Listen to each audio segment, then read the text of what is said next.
on lâche pas l'affaire, parce qu'on est trop tenace, il n'y a rien à faire, on lâche rien.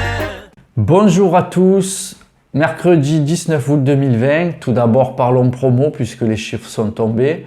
Donc il y aura cette année 30% du personnel qui seront concernés par les pas de compétences à effet rétroactif au 1er janvier 2020.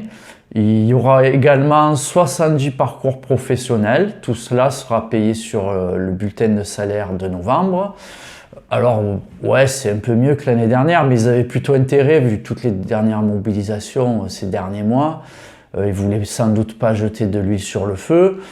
Pour autant, bon, c'est clairement insuffisant et surtout, il ne faut pas confondre ça avec des augmentations de salaire.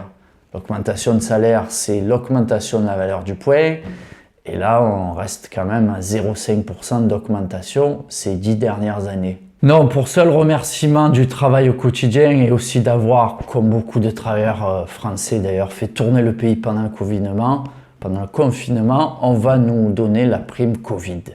Bon, qui exclut juste la moitié du personnel. Et tout ce qu'on sait, c'est que le seul critère qu'on connaisse aujourd'hui, c'est qu'il faut avoir travaillé 18 jours entre le 17 mars et le 11 mai. Voilà, bon, peu importe si c'est l'employeur qui vous a obligé à prendre vos RTT ou s'il n'a pas pu vous équiper en télétravail. En parlant de télétravail, on a envoyé hier une lettre à la direction pour rappeler le discours de notre ministre du Travail et demander, alors je cite, « la priorisation du télétravail chaque fois que c'est possible, particulièrement dans les zones de circulation active du Covid-19 ». Oui, puisque vous le savez, les Bouches-du-Rhône ont été placées en zone rouge vendredi dernier, 14 août. Bien sûr, on n'oublie pas les dangers du télétravail et c'est pour cette raison aussi qu'on demande, sur la base du volontariat, de permettre aux personnes qui désirent rester ou revenir sur site de pouvoir le faire et tout en ouvrant un maximum de structures pour éviter non seulement la concentration des personnels mais aussi l'éloignement du domicile. Et ce, surtout pour pouvoir assumer notre mission de service public de manière efficace et aussi pour les salariés dans les meilleures conditions possibles. Voilà, vous pourrez retrouver d'ailleurs ce courrier, comme l'ensemble des courriers qu'on envoie à la direction, sur notre site intranet à la CGT sur 13net. Bon, dernier point, les accueils. Vous vous rappelez sans doute que fin juillet, nos collègues agents d'accueil avaient obtenu le maintien des agents de sécurité sur un certain nombre de sites. Bon, ben, c'était que pour 15 jours en fait.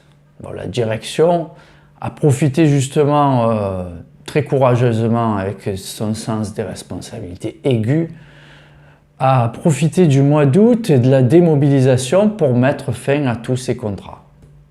Bon, pour l'anecdote, quand même, quelques années en arrière, célèbre sous-directeur nous avait dit à l'époque la présence de l'agent de sécurité ne garantit pas la sécurité des agents.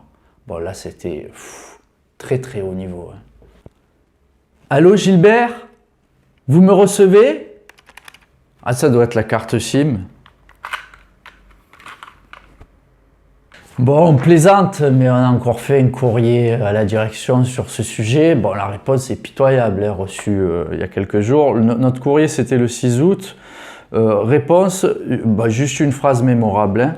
Une nouvelle évaluation est réalisée régulièrement pour déterminer si le besoin perdure de façon ciblée, localisée et objective. Bon, allez, objectivement.